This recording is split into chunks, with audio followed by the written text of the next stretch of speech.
but we kind of just became friends with a number of skaters, and they let us ride there with them, and they didn't take the piss out of us or whatever, so it kind of coexisted a little bit, and there was some mutation that happened, mostly us looking at the skaters and thinking, how can we do that on our bike?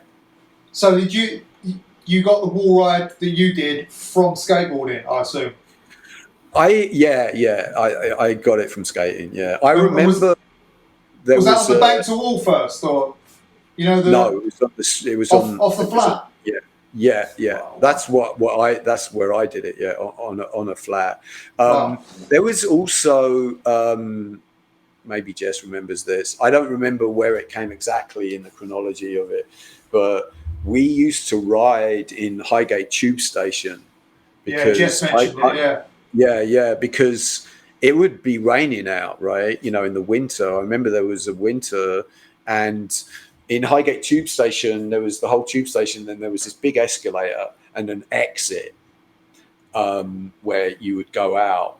And it was quite far away from where the actual tube station was, or where the platforms were, where you get your ticket and all of that. It was like the escalator was really long and it went far up. So this little room that you just walk through quickly to get out and then go to the street right there at Highgate was pretty much empty.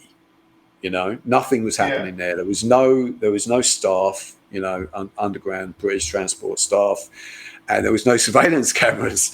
And so, we used to ride there. It was very, very barren. No banks, nothing. It was just walls. And there were these big windows that had kind of like window sills that were quite deep and fairly high, like waist high around that, And so sometimes that was the only place we could realistically ride. So what are you going to do, So I think that also, I remember us doing wall rides and street stuff there, just because we couldn't ride anywhere else, and what was available in the one place we could ride was pretty minimal.